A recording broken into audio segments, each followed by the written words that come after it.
네, 안녕하세요 여러분. 반갑습니다. 이번에는 우리 소단원 두 번째 인권 침해와 그 구제 방법에 대해서 좀 알아보도록 할게요. 일단은 우리가 인권 침해의 그 의미와 인권 침해의 유형에 대해서 좀 알아보아야겠죠? 한번 시작해 보도록 하겠습니다.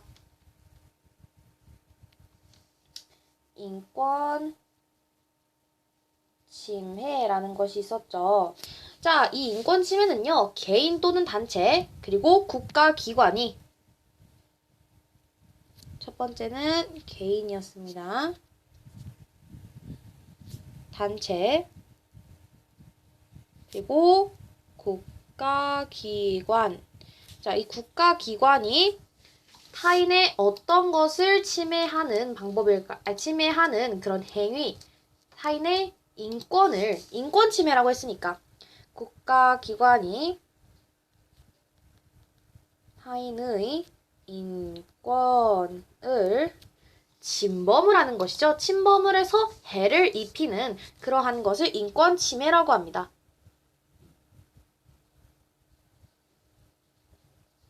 침범하여 해를 입히는 그러한 행위를 우리는 인권 침해라고 하는데, 이 인권 침해가 어떻게 발생을 하는지, 왜 발생을 하는지 알아보려면요. 개인적 측면과 사회적 측면이 있습니다. 자, 어떻게 이 개인적 측면과 사회적 측면이 있는지.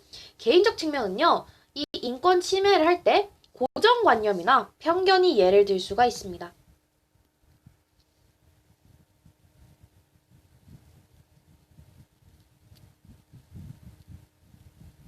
왜냐하면 우리가 인권이라는 것은 사람의 권리이죠. 인간이기 때문에 받는 권리를 인권이라고 합니다.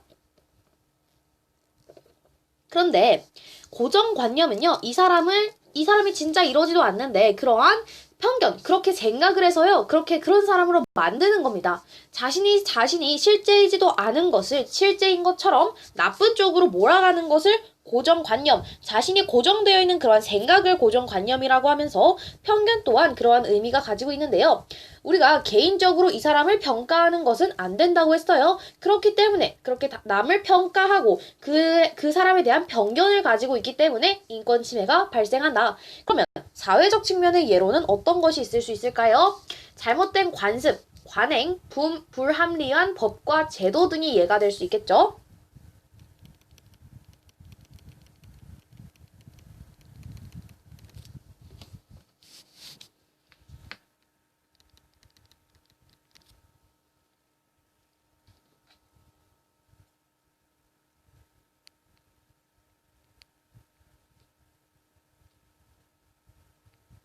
이런 것들 때문에 일어난다. 그러니까 우리는 인권 침해가 일어나는 이유는 개인적 측면과 사회적 측면으로 나눌 수가 있는데, 개인적 측면은 고정관념과 편견, 사회적 측면은 관습, 잘못된 관습, 관행, 불합리한 법과 그 제도에 대한 것들 때문에 우리 인권 침해가 일어난다. 그러면 우리가 여기 책을 한번 읽어보도록 할게요. 인권이 헌법의 기본권으로 정해져 있다고 해서 언제나 저절로 보장되는 것은 아니지요. 실제 상황에서는 다른 사람 또는 국가기관에 의해 인권이 침해당하거나, 자, 다른 사람, 개인, 단체, 국가기관에 의해 인권을 침해당하거나 보장받지 못하는 경우가 나타나는데, 이것을 우리는 인권 침해다라고 얘기를 합니다. 오늘날 인권 침해는요, 여러 가지 유형으로 나타나게 됩니다. 개인 간의 관계에서 나타날 수도 있고요. 국가기관에 의해서 나타날 수도 있습니다. 개인, 단체, 국가기관. 침해의 내용이 정신적인 것일 수도 있고 물리적인 것일 수도 있다.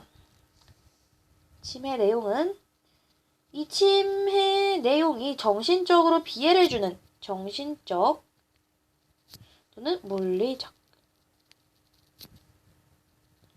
정신적인 침해와 물리적인 침해로 나뉘어질 수가 있는데요.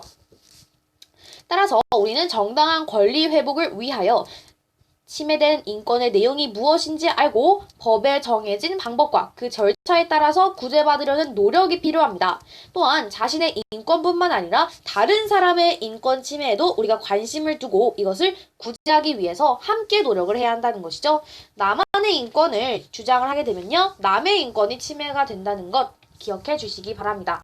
그러면 우리가 만약에 인권을 침해당하였을 때 어떻게 구제받을 수 있는지, 첫 번째는 개인의 역할입니다. 우리가 일단 개인적으로도 이렇게 생각을 하고 개인적으로도 역할이 필요하겠죠? 인권 침해 구제를 위한 방법, 개인의 역할입니다.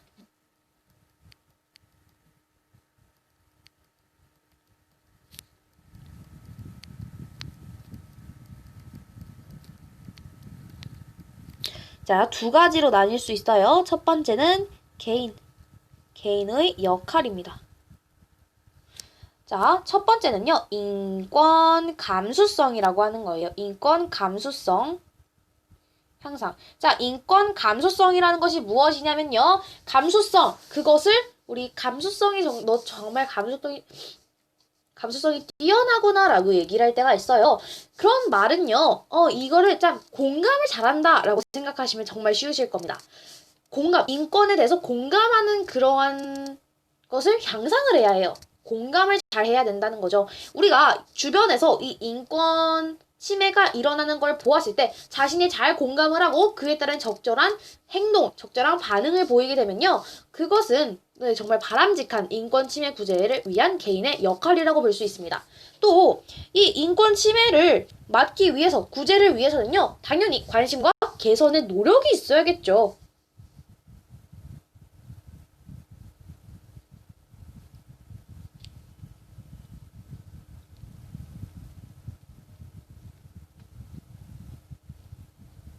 따라서 인권 침해에 대한 관심 및 개선 노력이 필요합니다. 이렇게 해서 인권 침해 구제를 위한 개인의 역할에 대해서 알아보았고요.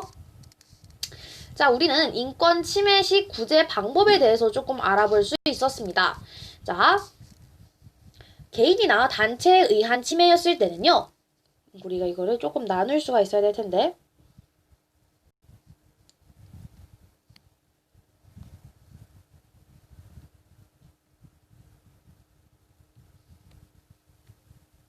자, 인권 감수성을 향상하고 인권 침해에 대한 관심 및 개선 노력이 우리의 개인의 역할이었습니다. 그러면 구제 방법에도요, 두 가지가 있습니다.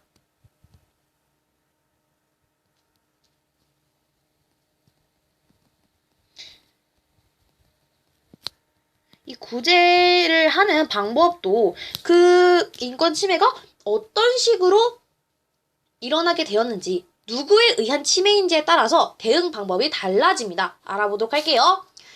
개인 또는 단체에 의한,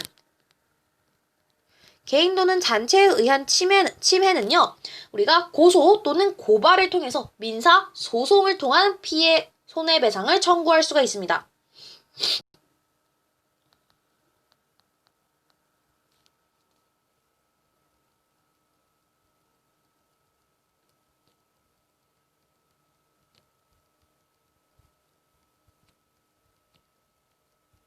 자, 이게 무슨 말이냐면, 민사소송, 우리가 우리 민법 4법이라고 했잖아요. 그 소송을 할 때도 여러 가지 형식적인 소송이 일어나는데 그 소송 중에 하나가 민사소송이다라고 생각하시면 됩니다. 자, 그러면 고소라는 것은 그것을 내가 당한 피해자가 신고를 하는 것을 우리는 고소라고 했고요. 제3자, 그 사건을 본 제3자가 신고를 하는 것을 우리는 고발이라고 했습니다. 앞에서 정리해 드렸으니까 내용 기억이 안 나시면 한 번 더 보고 오시면 좋을 것 같아요.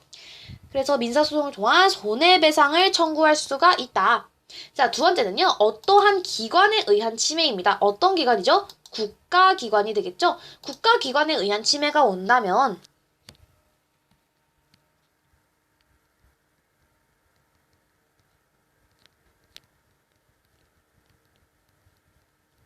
자, 국가기관에 의해서 나의 인권이 침해가 되었을 때는 조금 더 복잡합니다. 왜냐면 내가 국가를 상대로 내가 침해를 당했다는 것을 증명을 해야 돼요. 따라서 행정심판, 행정소송, 상소제도, 국가인권위원회,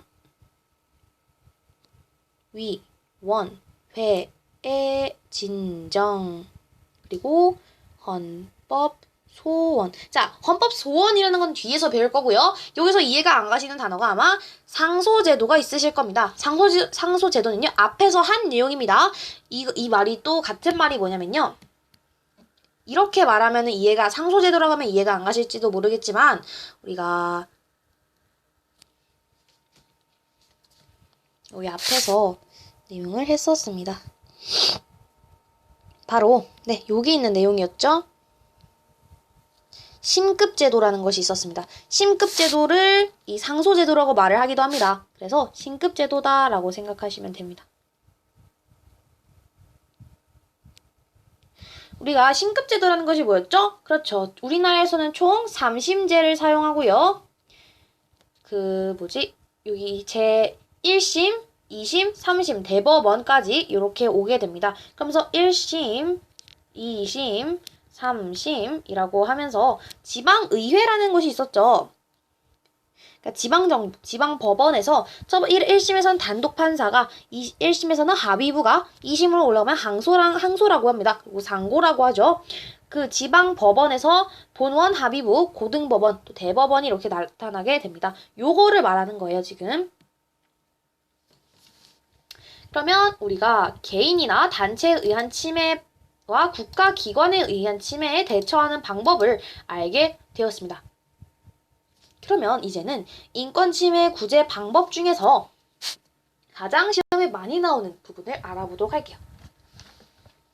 자, 인권침해가 발생하였을 때 우리는 다양한 국가기관에 구제를 요청할 수 있는데 법원, 헌법재판소, 국가인권위원회 등이 대표적이다. 이때 법적으로 구제받는 방법은 누가 어떻게 침해하였느냐에 따라 다르다. 괜찮으신가요? 자, 볼게요. 우리가 인권침해를 당했을 때 우리는 다양한 국가기관의 구제를 요청할 수가 있습니다. 여러 국가기관의 구제 요청이 가능한데요. 법원이나 헌법재판소, 국가인권위원회 등이 대표적입니다.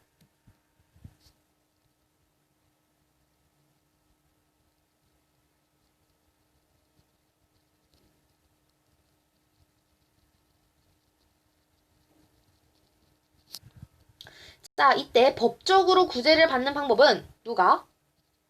중요하죠. 왜냐면 개인이나 단체가 인권을 침해했을 수도 있고요. 국가가 침해를 했을 수도 있기 때문입니다. 누가 어떻게 침해를 하였는지가 굉장히 중요합니다. 자, 우선 다른 개인이나 단체가 인권을 침해한 경우에는 수사기관에 고소를 할 수도 있고요. 아까 여기 써드리는 것처럼 고소나 고발, 또 민사소송을 통한 손해배상 청구가 가능합니다. 자, 그리고 법원에 재판에 청구하여 구제받을 수가 있죠. 법원의 재판.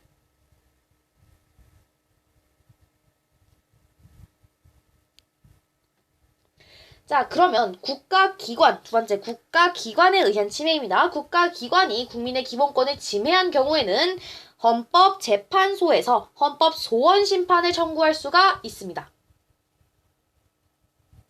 자,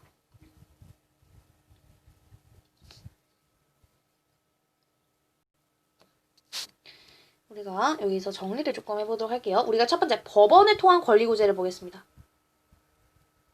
법원을 통해서 우리의 권리를 받아낼 수가 있는데 그 의미와 재판을 통한 권리구제를 좀 보도록 할게요.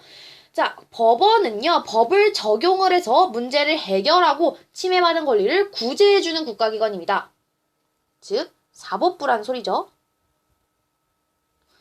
법을 적용해서 문제를 해결합니다.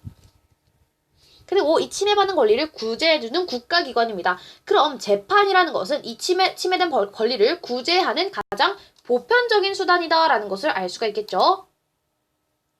자, 다음은 헌법재판소를 통한 권리구제입니다. 헌법재판소는요, 헌법 질서를 수호하고 국민의 기본권을 보장하는 독립된 헌법기관으로서 어떤 심판? 국민 소원, 헌법 소원 심판을 통하여 공권력 또는 법률로 인해 헌법상 기본권을 침해당한 국민의 권리구제를 요청을 심판을 합니다.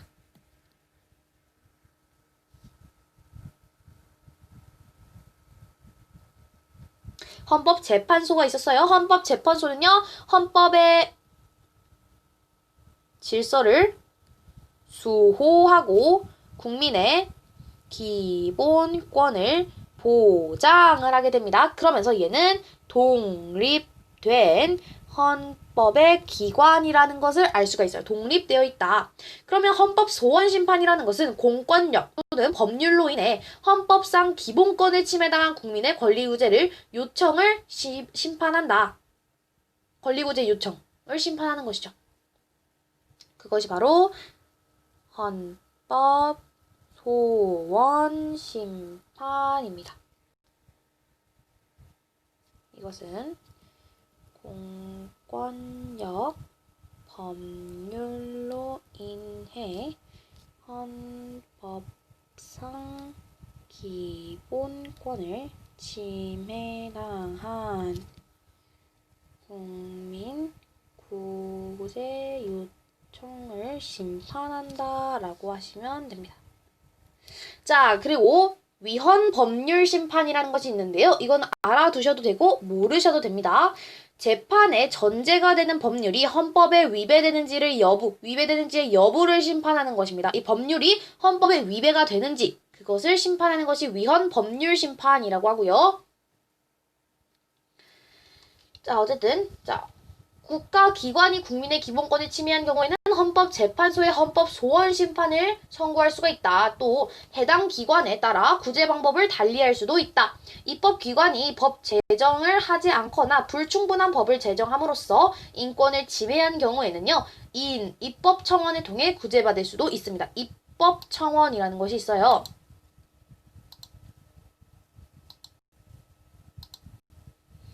입법청원 기억해 주시면서 그리고 행정기관이 인권을 침해한 경우에는 행정심판이나 행정소송을 통하여 구제를 요청할 수 있어요. 사법기관이 법을 잘못 적용한 판결로 인권을 침해한 경우에는요. 상급법원에 상소가 가능하다. 이 위에도 국가인권위원회 혹은 국민권익위원회에 진정을 하거나 대한법률구조공단에 법률구조를 요청할 수도 있게 되는 것이죠. 더 모아서 국가인권위원회는요. 이 시정을 권고하는 일을 하고요. 국민권익위원회는요. 국무총리 소속기관입니다. 이런 것도 알아두시면 좋겠죠? 자, 이렇게 해서 오늘은 그렇게 어려운 내용은 아니었지만 헷갈리는 내용이 많았습니다. 그죠? 인권 침해에 관한 내용들과 이것의 구제 방법, 개인의 역할과 국가기관에 의한 침해, 개인 단체에 의한 침해에 대한 내용들을 알아보았습니다. 자, 이번 시간에는요, 우리가 인권 침해에 대한 내용을 알아보았고요. 다음에는 노동권 침해와 그의 구제를 좀 알아보려고 합니다. 자, 이렇게 해서 오늘도 영상 강의 잘 들어주셔서 너무너무 감사드리고요. 다음 시간에도 함께 하길 바랄게요. 감사합니다.